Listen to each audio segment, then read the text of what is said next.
Welcome to NEDA's Excerpts from the Experts, 7-minute learning sessions with researchers and practitioners in the field of eating disorders, and individuals who share their experiences and perspectives. I'm your host, Sarah Bowie-Keaton. This week, our guest is Dr. Cheri Levinson. She is an associate professor in the Department of Psychological and Brain Sciences at the University of Louisville and director of the Eating Anxiety Treatment EAT Lab. She is also the founder and clinical director of the Louisville Center for Eating Disorders, which is the only eating disorder specialty clinic in the state of Kentucky. Currently, Dr. Levinson is vice chair of the Kentucky Eating Disorder Council. She specializes in the treatment of comorbid disorders using empirically supported cognitive behavioral techniques, and her research focuses on building new treatments for eating disorders, primarily using new technologies. Today, Dr. Levinson will be speaking about her study on barriers to treatment access. Dr. Levinson, welcome to our program. Thank you for being here. Thanks for having me. Glad to be here. To get started, can you tell us a little bit about your barrier to treatment access study? What are the aims? Yeah, so we are working with Project HEAL on this NEDA-sponsored study, and our aim is to quantify barriers to being able to access eating disorder treatment in the United States. So we know from personal stories and from talking to patients that there are lots and lots of barriers to being able to get the care that is needed, but there isn't actually any data out there that quantifies specifically what the barriers are and who they're impacting the most. And so that was really the goal of the study, to do a large, wide-scale survey to be able to more concretely say, we know these are the barriers that are impacting the ability to access treatment. And so what are the implications of the findings for your study for individuals and families that are affected by eating disorders? Yeah, so we looked at 5 different types of barriers. So we looked at financial barriers, we looked at geographic, diagnostic, sociocultural, and treatment quality barriers.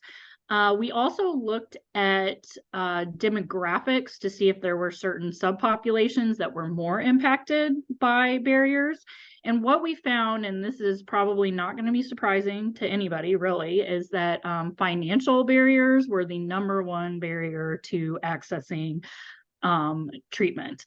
And I think that the big implication of this is for parents and for patients is knowing that they're not alone with all of the financial barriers and struggles that come along with trying to access treatment, and that there are people out there who are going to be using these data to fight for better access and to change the current systems and the way that people are able to access care. So one of the main points in getting these data is to be able to use it in advocacy efforts so that we can say, look, people are trying to get treatment and they can't get it because their insurance won't cover it, or they cut it off before it should be cut off. All of those sorts of financial barriers that we see every day that get in the way of getting the care that people need. So what was the time frame of your study? I'm just curious because hopefully this impacts insurance. It's supposed to, but I had read that the Anna Weston Legacy Act was signed into law at the end of last year by President Biden, and that was supposed to clearly define mental health disorders getting covered with insurance, with including eating disorders.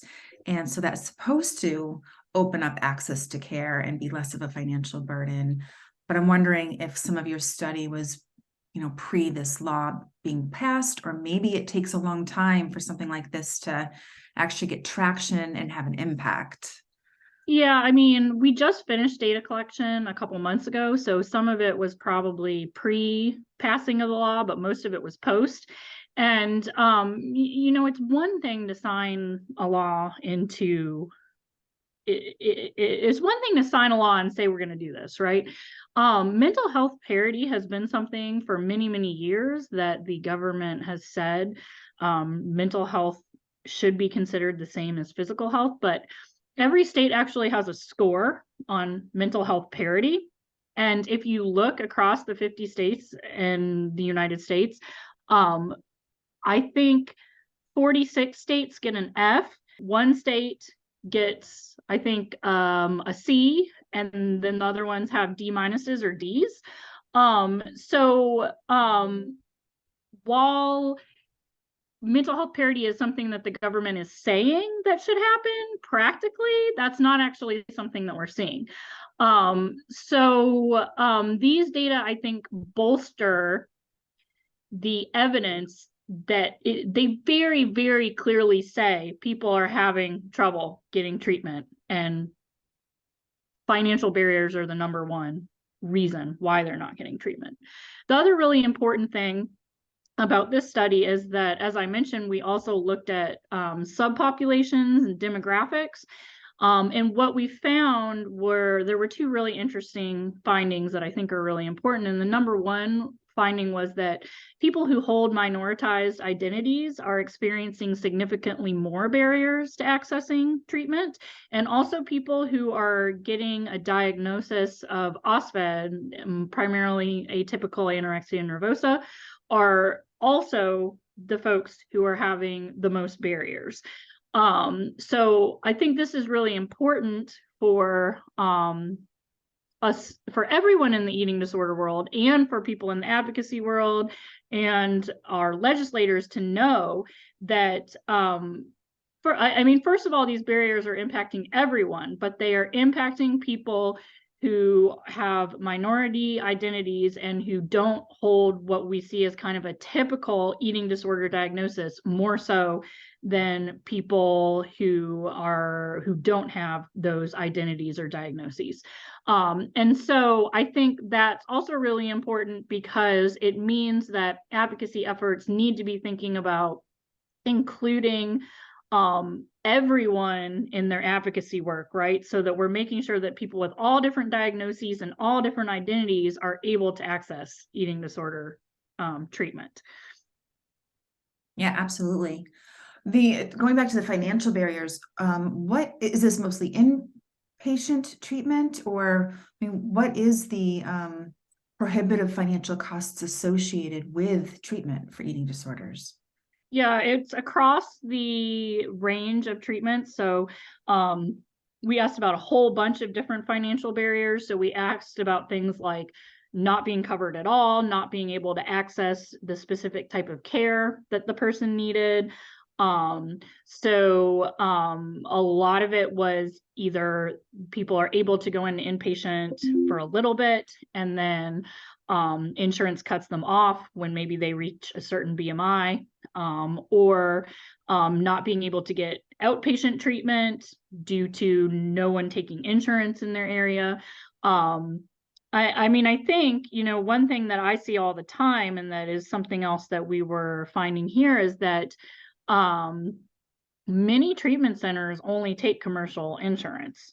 So anybody who's on state-sponsored insurance, Medicaid, has a very hard time finding access to treatment. So I direct the only eating disorder clinic in the state of Kentucky, and we are the only clinic in the United States that takes Kentucky Medicaid for treatment, and we don't have residential or inpatient. So that means if I have a kid who's on Medicaid and they're 13 years old, and they have absolutely nowhere to go to get that treatment, and that is a problem. That should not happen, and unfortunately it happens on a regular basis. What are some key takeaways that you'd like to leave for anyone that is trying to seek a treatment for an eating disorder, but they're experiencing these issues with access to care?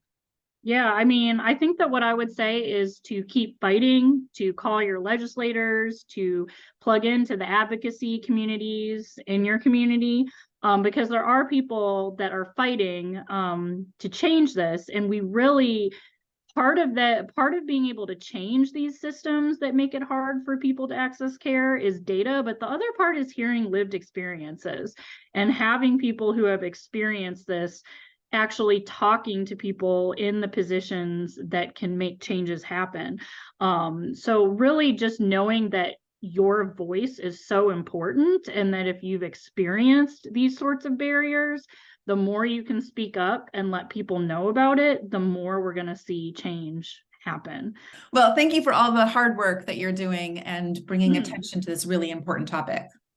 Awesome. Yeah. Well, thank you for highlighting it. I think, it is really important, and hopefully we can use this to make things better for folks out there trying to get the treatment. NEDA's mission is to support individuals and families affected by eating disorders and serve as a catalyst for prevention, cures, and access to quality care. NEDA offers programs and services designed to help you find the help and support you need. Whether you have been personally affected by an eating disorder or care about someone who has, recovery is possible, and we're here to support you.